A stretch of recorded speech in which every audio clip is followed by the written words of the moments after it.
Hipper here. So, we finally made our way to Shal Martel here with the improved main battery boost. A lot of you have been asking about this video here, and disclaimer, it's actually not me playing.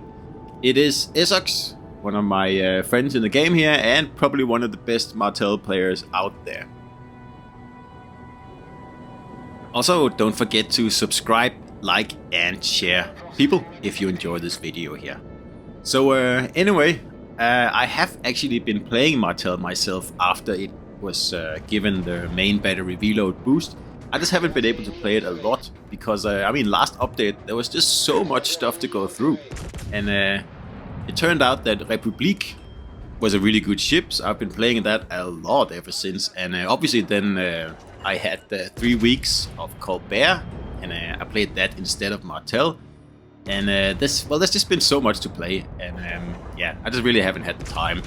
So when Esox sent me this video here, I thought, well, that's a good way of showing you guys what the main battery reload actually does.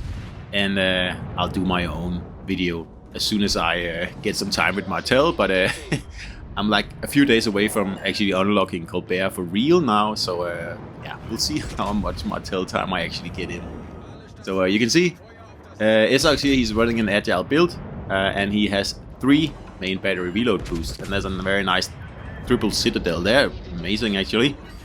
And that's because he's running fully packed, and I still don't like this camo here. It's well, it's the ugliest camo in the game, and it's just so random because it's this like weird Egyptian theme that doesn't make any sense. I mean, there's nothing Egyptian in this game. We haven't had like an Egyptian Azure Lane campaign or anything like that. It's just random. It's like, oh, let's make an Egyptian skin.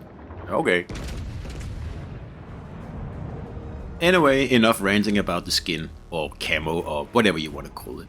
But it is terribly ugly, and I think Esox is just using it to annoy me because he knows that I don't like the skin. I do like the green smoke actually coming out of the ship here, and I actually think that, you know, the guises that we have available in the game, you know, the kind of you know, commander skins, if you would like, you know, I call them that. I think they should allow you to change your smoke color as well, because they already give you colored tracers, and they give you like a weird fireworks and something else that I forget. But I think actually having like a color on your exhaust smoke as well would be really cool for the guises. So I'm going to suggest that to the Wargaming guys after this video here. And hopefully we might actually get that, because I mean, that's not very difficult to do. It's just, well, changing the color of the smoke. You're not changing anything in the game. And you are paying, in some instances, quite a bit of money for those guises. And I think actually they're a little bit on the cheap side, because they all have the same effect. The only thing that's different is the color of the tracers. And you can see Esox here, he's also using a guise because his tracers have colors. But that's the only thing that sets them apart. Like the firework effect is the same, and that's disappointing. So really, a little bit more, you know, personalization would be good. And one way of doing that is to change the smoke, just like it's done here with the special camo here. That shouldn't be too hard to do. So I still remember back in the day when Shal Martel was added into the game. It was, you know, part of the second nation or new nation added. The first new nation added was the Germans, and after that the French were added. And I do believe that the cruiser line was the first one to be added. I can't remember anymore, but I think so. I've probably said this before, but I'll say it again. And Martel was the first cruiser that I thought, hey, this thing actually works really well with the agile commanders, like Roux, for example. Because up until then, just like most other players, I had been using the more standard, you know, offensive commanders, whatever you want to call them, like Müller in German ships, German cruisers, like Hipper, pretty much the only one at the moment at tier 7. Or not the moment, back then. But I was just not really having that much fun playing cruisers, because with those commanders, the cruisers play an awful lot like battleships, I think.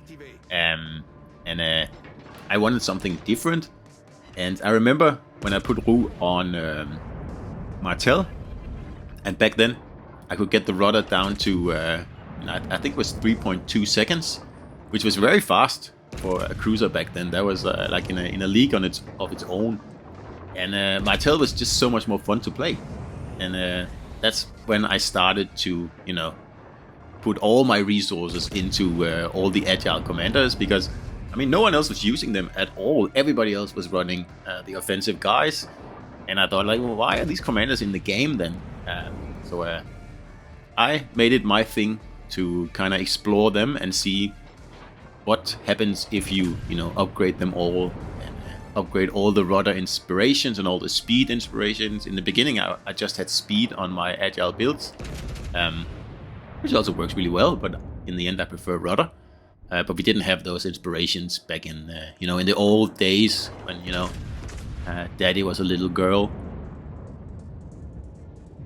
You also had to convert boosters one at a time, and the queue for a tier 7 battle could very easily be 3 minutes. But anyway, those were the old days, and everything has changed now. And something that's also changed is the rudder speed of Martel, because like I said, back then I could get it down to 3.2. I believe that was about the number. And at some point when Legendary tier came out, the tier 7 cruisers were buffed with about a second better rudder.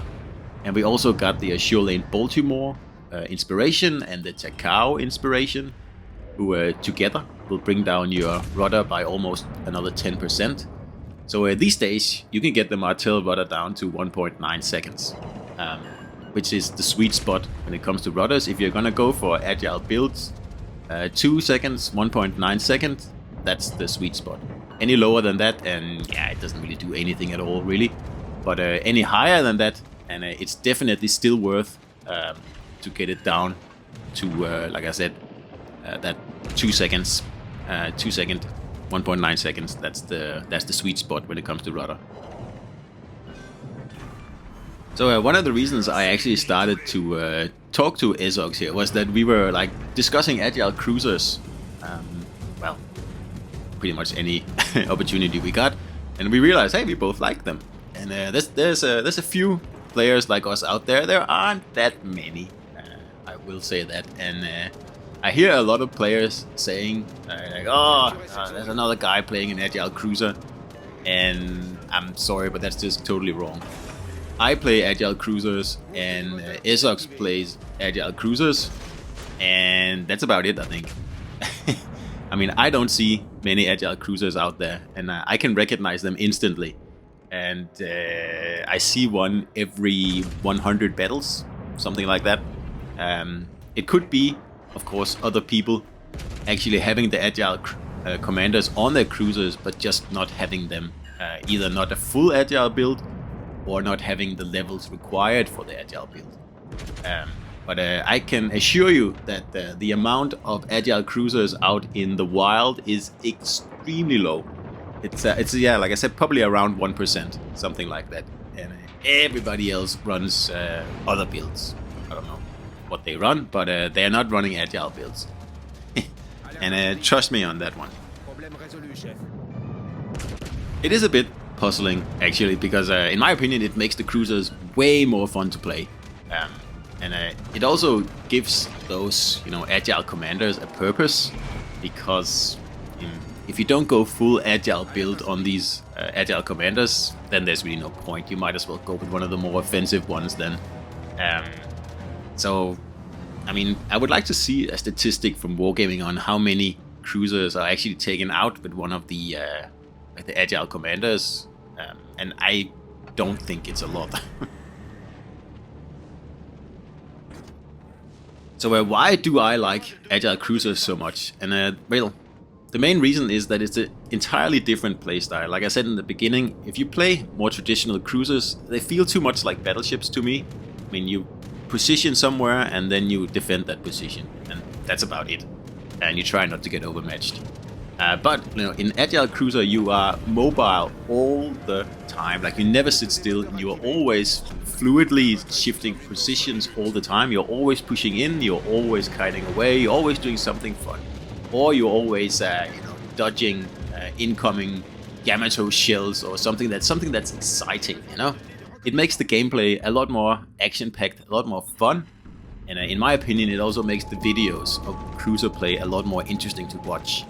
I find the average Cruiser video quite boring, actually. Like, let's take Des Moines for like an example. I play Des Moines with a traditional damage build, and you don't really get those cool, like edge of your seat battles as you do in Agile Cruisers, because Des Moines, you just park it somewhere and then you shoot. And same with Baltimore, and same with Martel if you put a more offensive build on the ship. It just cuts down on the fun factor, really. So if I want to play this game at a slower pace and in a more strategic way, I play battleships. Very, very simple, because that's where I get my fix for that kind of gameplay. And if I want something entirely different, I play destroyers, where it's all about concealment, and setting up the right situations for your team. And then you have cruisers, which in my mind, like I said, is too much like battleships, really. And then you have Agile Cruisers, and I find Agile Cruisers kind of a middle ground between traditional cruiser play and destroyer play. And I think it's the sweet spot when it comes to having fun in this game here. So anyway, Ezox is about to close off this game here. He just needs to waste this Kaga here that's, just sitting there waiting for it, really. And he's at more than 150,000 damage now, and that's high for Martel. Well, for any tier 7 cruiser, really.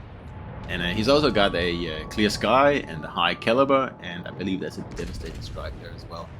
And he also supported his team. He solo capped by himself. He defended caps, and he citadel. Then he incapacitated, and he set fires. I mean, he almost has all the ribbons off there.